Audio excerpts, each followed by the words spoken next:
Have you ever sat in that heavy silence at a family dinner? Here on Human Stories, we retell those moments honest, everyday, sometimes controversial. Every story is a mirror. Subscribe, join the conversation, and maybe find a little healing.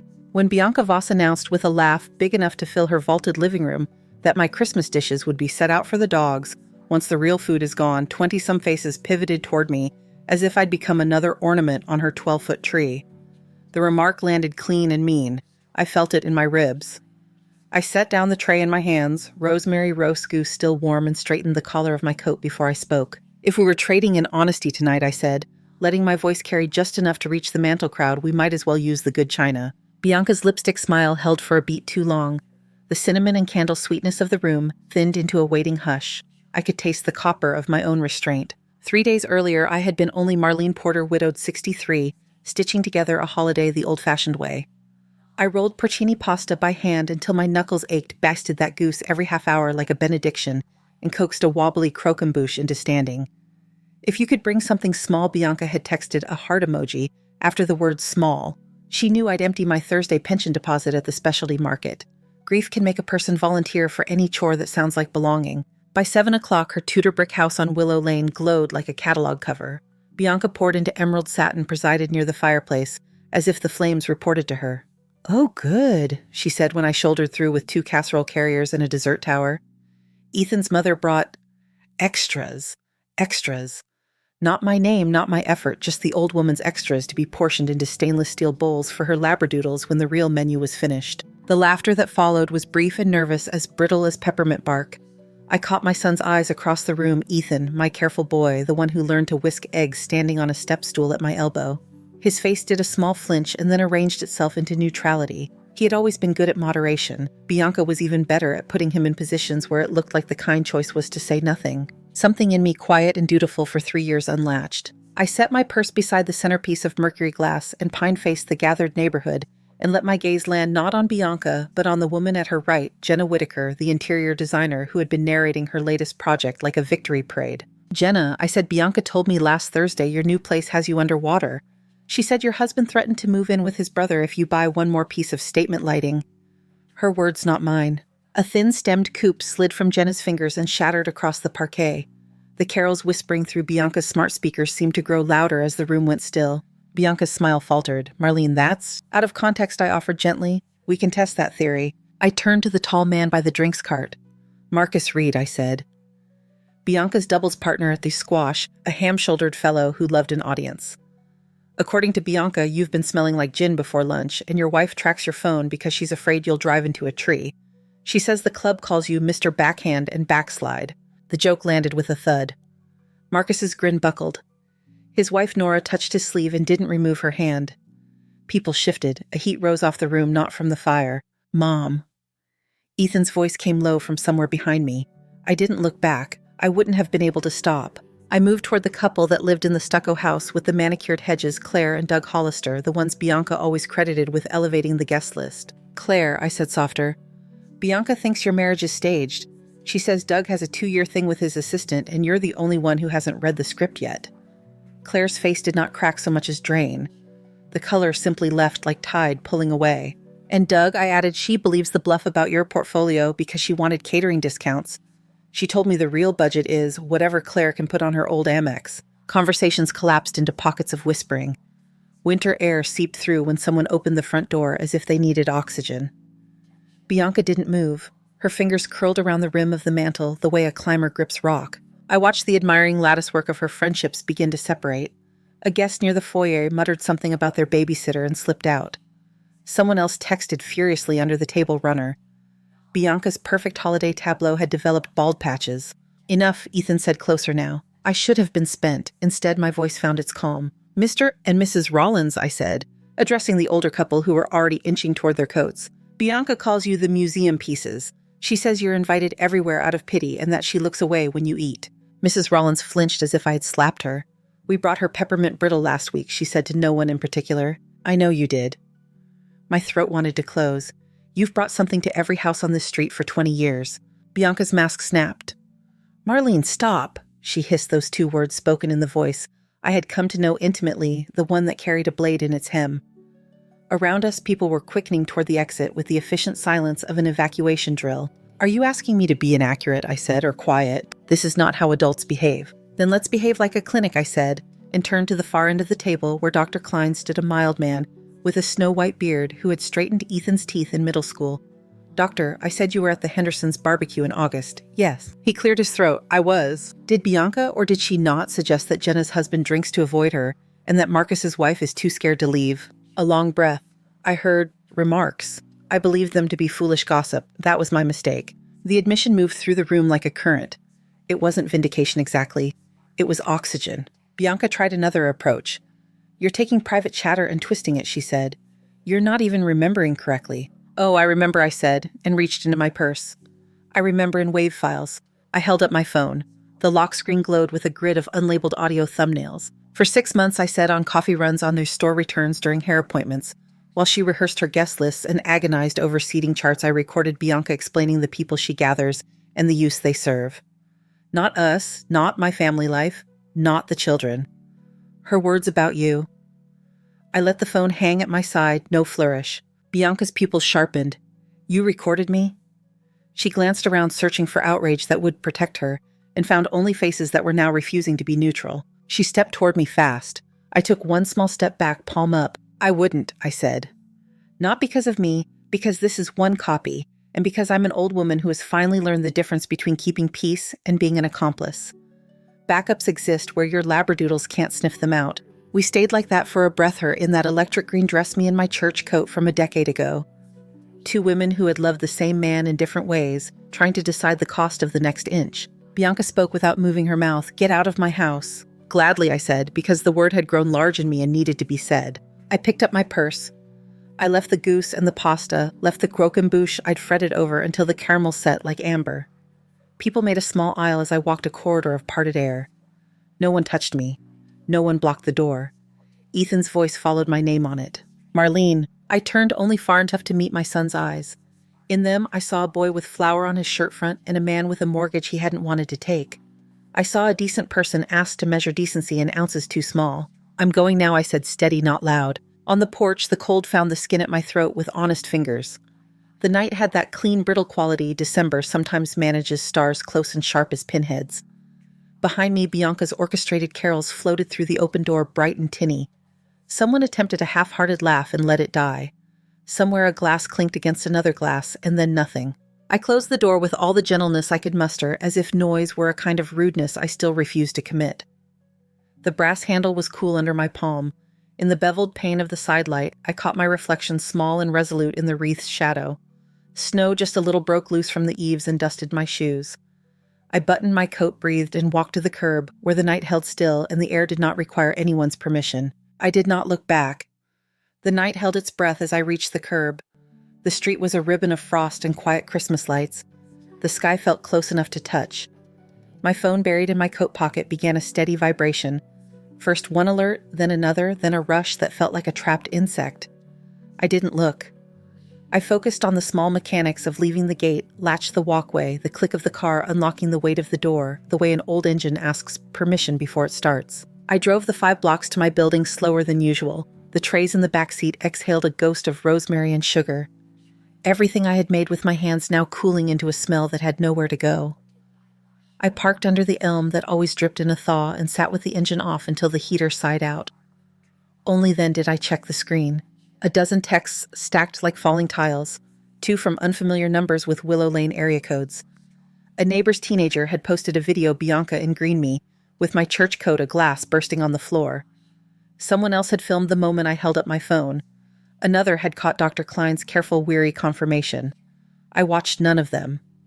I scrolled past names, some I recognized, some I didn't, and set the device face down on the passenger seat. Upstairs, I put the croquembouche on my counter and stood looking at it as if it might offer an opinion. I took off my coat and the kitchen felt too big for my body. Steam rose from the sink when I turned on the tap. The ache that had been riding on the back of my breath since the first laugh in Bianca's living room finally moved through me cleanly. It left a space. The phone rang. I almost let it go to voicemail until I saw the name Jenna. "Hi," I said, bracing for a fight I didn't want. Silence filled with air conditioning hum and then not anger tears. "Marlene," she said, voice thick. "I didn't know people knew. I didn't know I was..." A story. I'm sorry I told her and meant it. No. A wobbly laugh. I walked around tonight pretending my house was a showroom while my husband and I haven't sat at the same table in weeks. You didn't humiliate me. You made me stop pretending.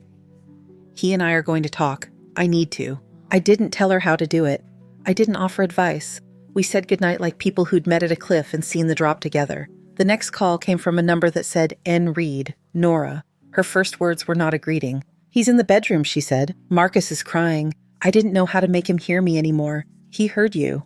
I'm sorry for the way it had to happen. I'm not, she said and then whispered, thank you, and hung up before courage could change its mind. Not every message carried relief. A long formal text arrived from a woman who signed her name with a hyphenated last name and a title I'd seen under gala photos. Unbecoming, vicious, attention-seeking. I set that one down like something hot. My phone buzzed again. A neighbor sent a single line, Mrs. Rollins deserves an apology. I stared at the sentence until it blurred and thought of the brittle peppermint in a cellophane bag and the way kindness is sometimes performed so quietly it doesn't belong on a guest list. I slept 3 thin hours and woke before the light. The party smells had retreated to a sweet film on the air. I made coffee. The cup warmed my hands but didn't anchor me. When the knock came, it was a polite small sound, 2 taps. I knew the rhythm before I reached the door. Ethan stood in the hallway with that same expression he wore as a boy when he had scraped his knee and hadn't decided whether to cry. He was still in last night's shirt shoulders, tense in a way he must have believed he was hiding. I made coffee, I said. He came in, sat in his usual chair at my little kitchen table, the one with a dent where he once dropped a rolling pin too hard. He wrapped his fingers around the mug and didn't drink. I watched the videos, he said. I heard Dr. Klein. You don't need a dentist to tell you how your living room sounds, I said, then regretted the meanness in it. He breathed through his nose and looked toward the sink where my croquembouche leaned like a small leaning tower. She shouldn't have said that about your food, he said. Any of it. Any of what she said. His voice dropped. I told myself it was nothing. That you didn't mind. That Bianca jokes that way. That justification felt like kindness, I said. It felt like not burning the house down, he answered, and finally took a sip. He winced when it hit his tongue. I asked her last night after you left if any of it was true. She said you were twisting private moments. Then I heard your recordings. He nodded toward my purse as if the proof was still humming in there. I heard one of them. I didn't ask for more.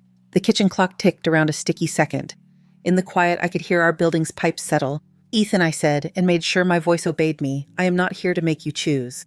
I am here to stop pretending I don't hear what I hear. He nodded, eyes reddening, and put his palm flat on the table as if making contact with wood could help him locate what to say next. She said I should keep the kids away from you for a while, so you can reflect. On what? He didn't answer. He looked at my hands. Do you remember when I was 10 and burned the first batch of meringues, and you made me keep going until my arm hurt? You tried to stir with your whole wrist, I said, and smiled without wanting to. He smiled back briefly. You taught me to fix a thing by doing it again, not by hiding the mess. The smile dissolved. He pushed his chair back, stood and put his hand on my shoulder, an uncertain, almost boyish touch. I'm going to take the kids for pancakes later. Do you still have that old griddle? Maybe next week we... He stopped the sentence, landing in a place he didn't want to name. I'll call you, he said instead. When he left, the apartment went very quiet. The quiet had weight, but not the old kind. It wasn't the quiet of waiting. It was the quiet of a room after a storm window has been latched correctly. By noon, my phone had learned a new rhythm. Messages layered into one low, constant murmur. A woman named Ruth Rollins called from a landline. Her voice was the sound of careful manners. Mrs. Porter, she said we should have left long ago, but we were raised to be polite. I'm sorry for not seeing it sooner. You brought peppermint, I said, and heard myself choke on the last word. My husband likes to make it every year, she said gently, as if offering me a chair. We will bring you some. Not for any reason other than wanting to. After we hung up, another call came in local news this time. Channel 5, a reporter named Maya Quinn, speaking fast, but with an earnestness that didn't feel fake. She asked questions not about gossip, but about boundaries and silence and what a dinner table can hold before it breaks. I told her I needed an hour, then said yes, surprising myself with how easy the word felt in my mouth. The studio was warmer than I expected. They powdered my face until I looked like someone who slept more than 3 hours and pinned a microphone to the lapel of the only blazer I owned that still fit well. Maya sat with her knees angled toward me and her hands open on a stack of note cards. She didn't ask me to recreate the scene.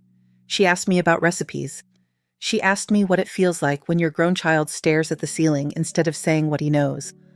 I answered in sentences I could stand behind. I kept to the edges of names. When the red light blinked and then went dark, I felt like I had set something down without smashing it. Back at home, my voicemail bloomed. Women mostly, a few men, a stranger who said she sat in her car outside her sister's house and listened to the interview twice. Nora again, shorter this time, he's making calls.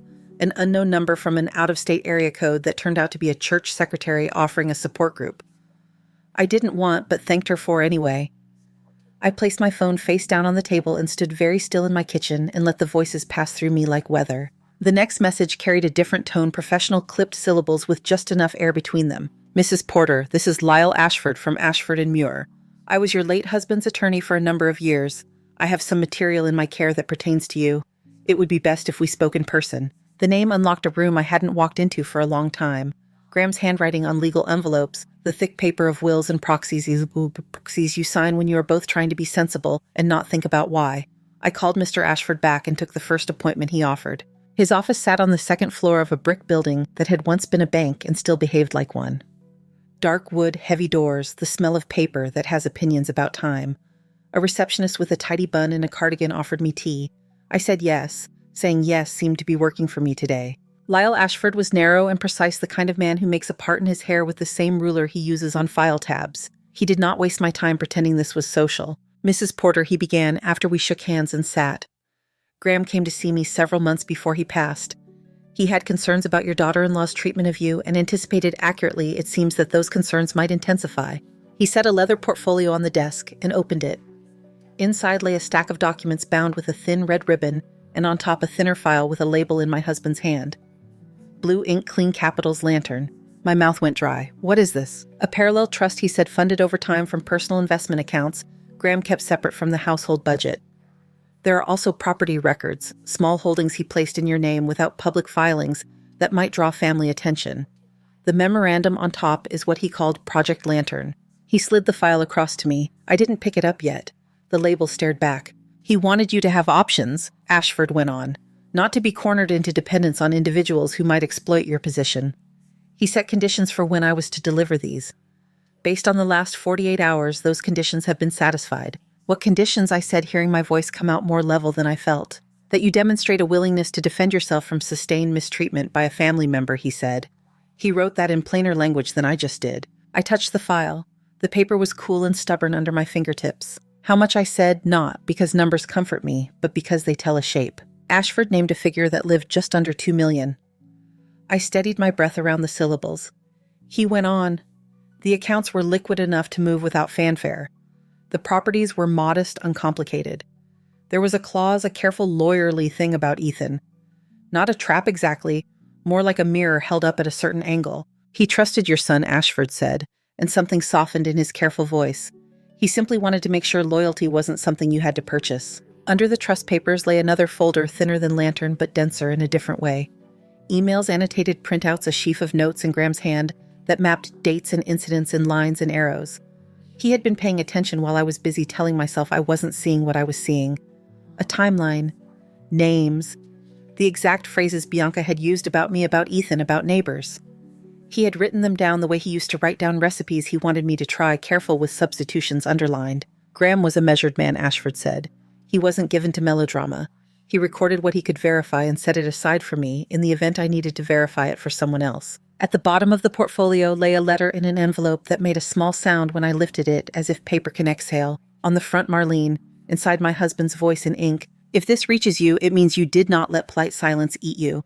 I'm sorry for the hours you carried alone while I pretended health could be negotiated with deals and chores. If Lantern is in your hands, it is yours to use as you wish. Not to prove anything. To keep the lights on when someone insists you belong in the dark. I read it twice, then placed it back in the envelope because there are some things you don't fold more than you have to. Ashford cleared his throat. There is one more item, he said. From a side drawer, he produced a small black thumb drive in a paper sleeve.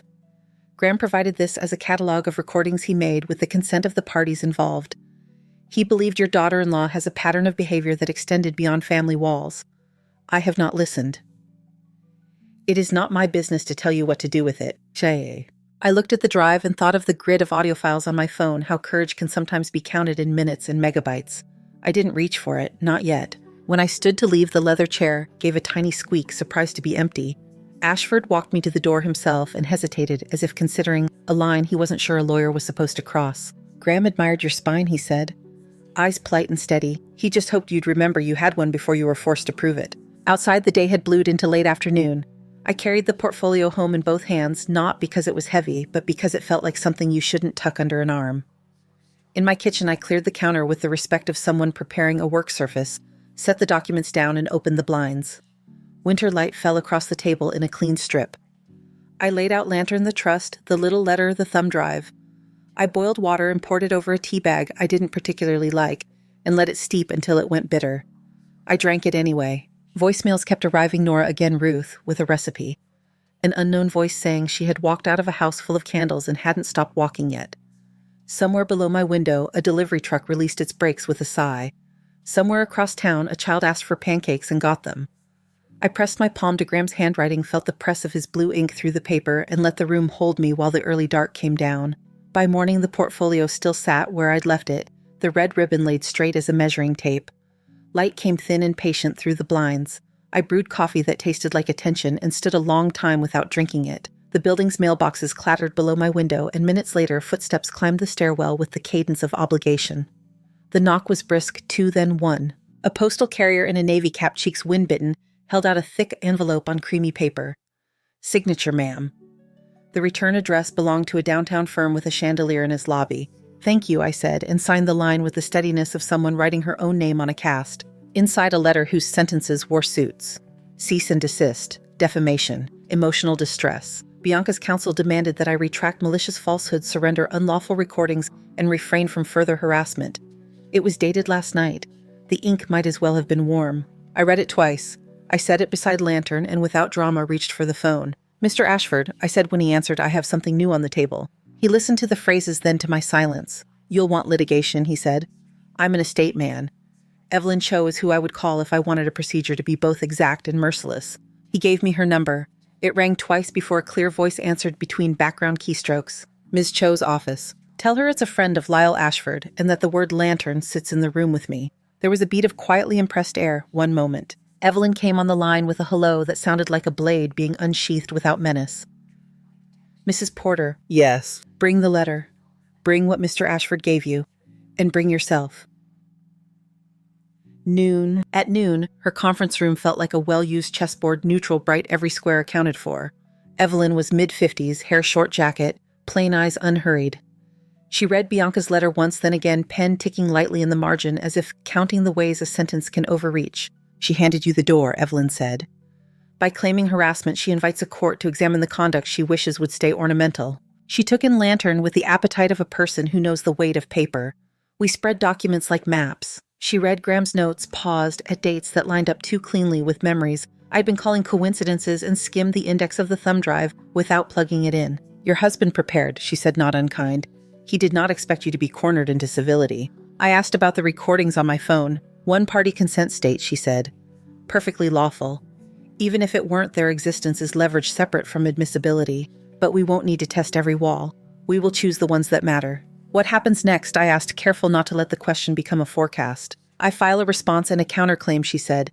Harassment, intentional infliction of emotional distress. We will ask for an order preventing the removal of your grandchildren from the jurisdiction. We will seek discovery into Ms. Voss's communications with neighbors and family, and we will stop pretending her behavior is a social quirk. She drafted language in front of me, making small adjustments the way a seamstress pinches fabric. I watched sentences become instruments. My name, Marlene Porter, sat on lines that did not tremble. When I left her office, it had begun to snow, half-hearted flakes drifting like torn receipts. I walked the 6 blocks home because walking is what you do when you want your body to understand your decisions. Before I reached my door, Ethan called. Mom, he said, voice ragged with a night of short sleep.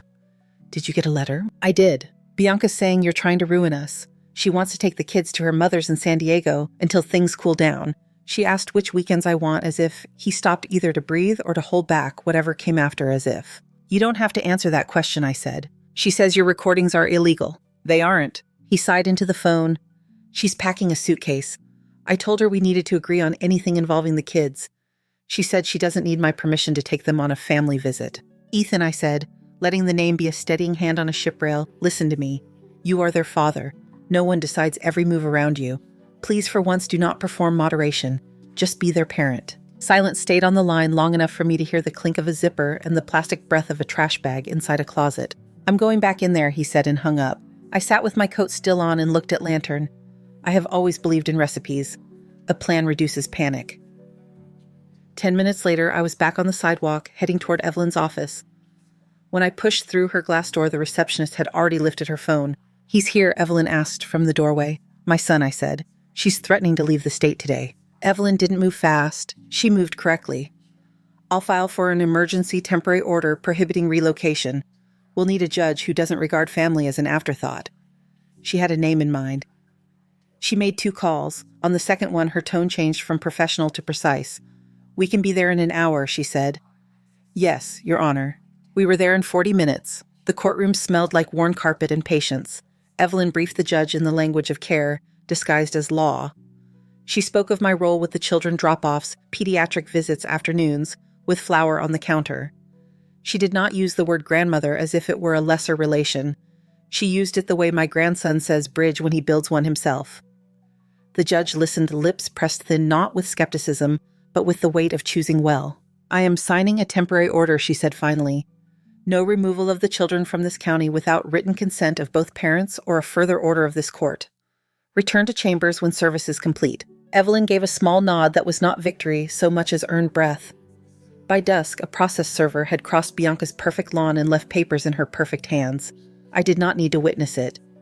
Knowing gravity applies is enough. That night, the neighborhood's group chat, a place for lost cats and lawn services, buzzed in a register that smelled like smoke. Screenshots came across from numbers I didn't recognize, Bianca in triplicate, telling different people different versions. Marlene is unstable. Marlene is vengeful. Marlene is exploited by her own lawyer who wants a payday. I did not answer. Other people did. Ruth Rollins used words that fit into teacups. Nora used fewer words, harder ones. Dr. Klein typed a single sentence that sat in the thread like a metronome. I heard the things I said I heard. The next morning, Ethan's sister Julia texted from a number I hadn't saved. Can you meet just you and me? We chose a diner with cracked vinyl booths and coffee that came in cups heavy enough to double as doorstops. Julia arrived in a sweater the color of oatmeal and a face that looked like she had been reading 2 books at once and didn't like either. She didn't order. She reached into her purse, slid a piece of paper across to me, and held it with 2 fingers as if it might wriggle. An affidavit drafted by Bianca's attorney stating that I had shown progressive signs of confusion and unreliability with dates and details over the past year. She dropped this off last night, Julia said. She said it was a formality. Did you sign? Julia's mouth made the shape of a laugh without producing sound. You once labeled every Tupperware in our freezer with painter's tape and a date. If there's a word for the opposite of confusion, it's your handwriting. Her eyes shone suddenly. She blinked it back hard. I have been negligent, she said, tasting the word. I didn't want to deal with the fight. That felt like neutrality. It was not. We sat a moment with that. She also told Max, Julia went on, that you've been leaving the stove on and forgetting to pick up the kids. He said, which stove, which kid? And she didn't have an answer. Max, I said, surprised. Ethan's brother avoided conflict the way cats avoid bathtubs. He's done being drafted into scripts he didn't write, Julia said. She folded the affidavit without looking at it and slid it back into her bag. I'm not signing. Neither is he. When we stood to leave, Julia hugged me quickly, full-bodied, like someone who has decided their bones will be useful. Back at Evelyn's, we opened the thinner folder under Lantern. It was labeled in Graham's hand with a word that could have been a grocery item: notes. Inside, copies of emails Bianca had sent to her sister, casual in tone and exact in tactic. Phrases quivered on the page: limit contact, portray forgetfulness. Gatekeep information like instructions pulled from a manual no one admits exists. There were also reports compiled by a private investigator whose name, Hector Vale, felt invented until you saw the signature repeated page after page. He had worked for Graham in the year before he died, not to build a scandal, but to confirm a pattern. 2 elderly clients in New Mexico and Maine, a widower and a retired teacher whose families described a woman with a different name, offering help with errands and paperwork that ended in debt. Nothing criminally adjudicated, enough to feel the stitch of repetition. Evelyn read with her pen uncapped but unoozed. Patterns persuade judges, she said. They also persuade juries. But I prefer to persuade before anyone has to wear a suit they didn't choose. Bianca will not be persuaded, I said, not from bitterness, but from having watched her leave rooms when someone else's story didn't feed her. Then we proceed, she said. I'll file the counterclaim this afternoon. Discovery requests will go out by close of business. And there is one more measure, a notice to preserve all electronic communications. If she deletes anything now, it will not vanish the way she expects. She drafted the preservation letter while I watched a surgeon stitching skin with movements you trust, because they are small. When it was done, she printed 2 copies, slid one into a courier's envelope, and handed me the other. "Keep this," she said. "It's a line in the sand. People behave differently when they understand paper can have memory." On my way home, my phone rang with a number that sometimes meant disaster and sometimes meant relief, Ethan. "She tried to leave with the kids," he said. "She had their backpacks and the good coats." The server showed up at the door like a TV show, handed her the papers, and said, "You're served, ma'am." She laughed. Then she read. "She's not laughing. Are the kids okay? They're coloring at the table. Liam's making a dragon with a lopsided wing. Daisy asked for pancakes for dinner and then changed her mind and ate an orange instead." "Good," I said, and we both listened to the small sound of crayons on paper through the phone. "Mom," he said after a moment, "Julia told me about the affidavit." "I know," I said. "I'm sorry I didn't see what she was asking of them sooner." "You see it now." "I do," he said. "And I'm tired of acting like the kind thing is the quiet thing." We hung up without ceremony, not because we were done, but because silence sometimes says what a call cannot. By late afternoon, Bianca's attorney sent an email on crisp letterhead, acknowledging receipt of the court's order and the preservation notice. In an attachment, he proposed a family conference to discuss pathways to de-escalation. Evelyn read it, leaned back, and let the paper settle. "They're testing for softness," she said.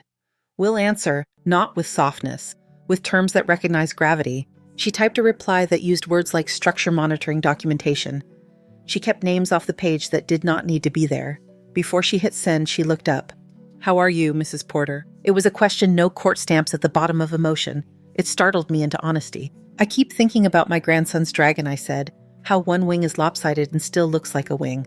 "That is often enough," she said. Evening came early, as if the day had folded itself into a smaller version to fit in a drawer. I walked home with the preservation letter in my bag and the weight of a temporary order in the air like weather.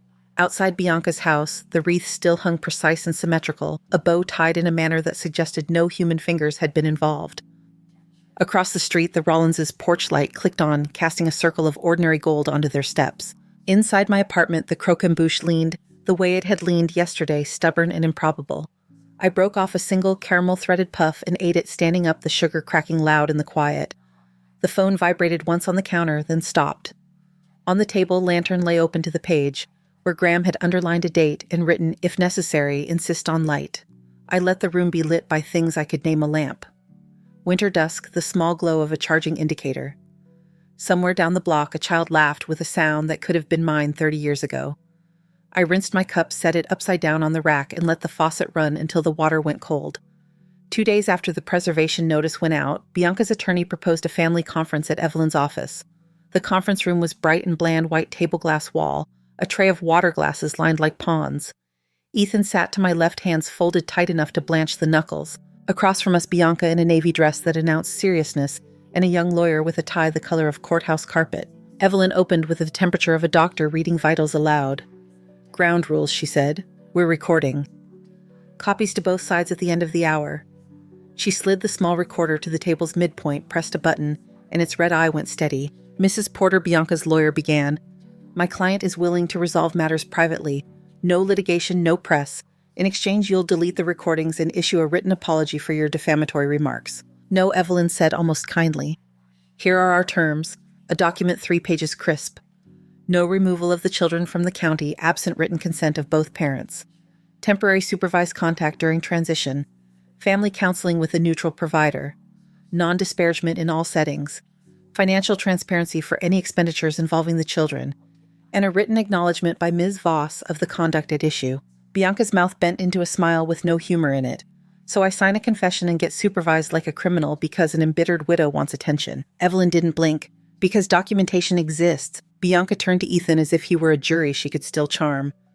"You're really fine with your mother turning our private life into a circus. She's unstable, Ethan. She has been for months." "Enough," he said softly. The young lawyer tried a gentler route. "Perhaps we focus on de-escalation. Everyone agrees the children's well-being comes first. Then stop threatening to move them across the country," Evelyn said, still calm. "And stop insisting that my client's mind is failing when the only evidence for that is your client's convenience." Bianca's composure thinned.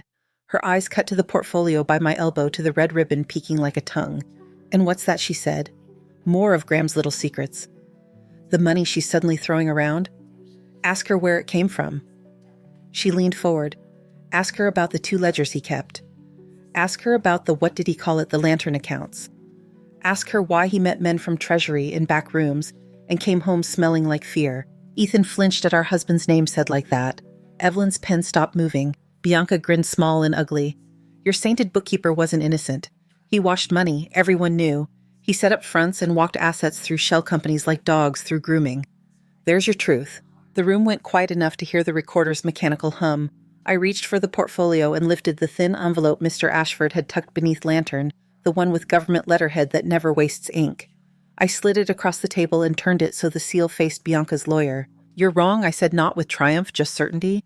Graham worked with federal agents for over 2 decades. He helped trace dirty money to people who counted on polite folk to look away. Those meetings you mentioned were with investigators. These I tapped the letter, then the commendation beneath it are acknowledgments. Fees, rewards, cooperation agreements. Every dollar accounted for. The young lawyer read quickly, then slower. His color changed. Bianca laughed once, a sound like a fork dropped on tile. Faked, she said. Evelyn slid a second page forward, Mr. Ashford's notarized attestation contact information for the agent of record dates that matched travel on Graham's old calendar. This meeting is recorded, she said. You've just claimed knowledge of specific laundering methods and ledgers you couldn't know about unless you were in proximity to crimes you're now inventing. You've also accused a deceased cooperating witness of felony conduct without a whisper of proof. Bianca's lawyer put a palm up toward her, a quiet plea. She shook him off, sat back, and crossed her arms. Evelyn stacked the documents in a neat pile and spoke as if she were reading from a recipe. Here's what is not negotiable. The order prohibiting relocation remains in force. Here's what is possible: a structured plan for the children and a private resolution that keeps your client's name out of filings beyond what's necessary. Here's what becomes necessary. If you refuse, we proceed with the counterclaim, we subpoena communications, and we provide to the appropriate authorities the pattern evidence already compiled by Mr. Vale regarding similar conduct in other jurisdictions. Hector, who Bianca said, but there was a stutter in it. Mr. Vale, Evelyn repeated, the licensed investigator retained by Graham Porter in 20. She named the year, whose reports will be appended where appropriate. The young lawyer closed his folder. We'll need a recess, he said. You may have 10 minutes, Evelyn answered. They left. Through the glass wall, we watched the 2 of them at the elevators, Bianca talking fast with hands, the lawyer standing very still, the way people stand when they're hearing the part they dreaded. Ethan exhaled a sound between a sigh and a held-over sob. He put his hand flat on the table near mine without touching it. When they came back, the lawyer's tie looked looser. My client is prepared to accept supervised contact and counseling, he said, each word landing carefully, and to abide by the non-disparagement and transparency provisions. We cannot agree to any statement that could be characterized as an admission. Evelyn waited a breath. We will accept a neutral acknowledgement that certain remarks were made at a public gathering and that they had foreseeable impact. We'll draft language. Bianca stared at the recorder as if it might blink first. Fine, she said, cutting the word in half. We spent an hour making a framework where chaos had been days exchanges, where pickups happen and who signs what.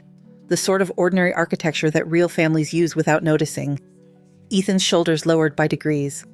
When he initialed the last page, his signature steadied. Bianca signed with a flourish that tried and failed to look like control. We did not shake hands. News rarely travels in single directions. By the end of the week, a detective with a plain name called Evelyn with questions about the reports in Mr. Vale's file. 2 months later, charges were filed in a neighboring county, exploitation by deception, 2 counts. A financial crimes unit in another state asked for records. Paper behaved the way Evelyn said it would, it remembered. Court orders are not magic, but they are boundaries with teeth. Bianca learned to live inside lines she hadn't drawn. She attended counseling because a judge's ink said so. She saw the children at a center with cheerful rugs and staff who take notes. She spoke less around people who might be holding their phones. Ethan learned the routes between his house and mine that offered the least traffic. Liam brought over the dragon with the lopsided wing. We taped it to my refrigerator and never corrected it. Daisy dumped flour on my counter and called it snow. We made pancakes on the old griddle until the smell lived in the curtains.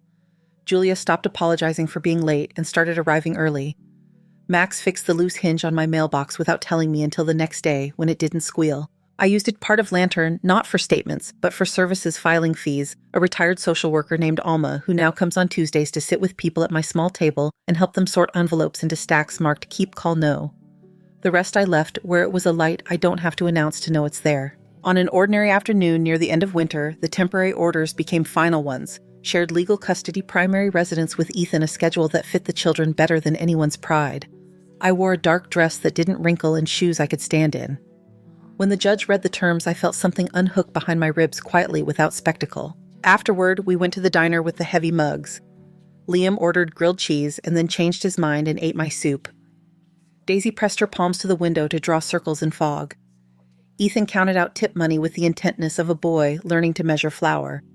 We walked to my car under a sky the color of clean slate. On the back seat lay the old church coat I hadn't worn since the night of the party. I shook it out and folded it neatly, smoothing the collar with my thumb. At home, the croquembouche was gone, its last sugar puff taken by the child who always asked permission and then forgot. The recorder sat in a drawer with its batteries removed. Lantern lived in a cabinet against the wall. The dragon on the refrigerator lost a bit of tape on one wing and gained a magnet shaped like a pear. I washed dishes in water hot enough to steam the glass, let them dry in the rack, and turned off the kitchen light. Outside, the Rollins' porch lamp came on, right on schedule, steady and ordinary. The room went dim and stayed gentle. I stood at the window a moment, hands quiet on the sill, and let the house be what it was. A place where names were said in full and dinner got cold. Sometimes because people were laughing. Then I drew the shade, checked the latch, and let the night hold. Thank you so much for listening to today's story. If this story resonated with you or made you reflect, I'd love to hear your thoughts, so feel free to share them in the comments below. And don't forget to like, subscribe, and hit the notification bell so you won't miss the next story. I'll see you next time as we continue exploring more journeys and lessons together.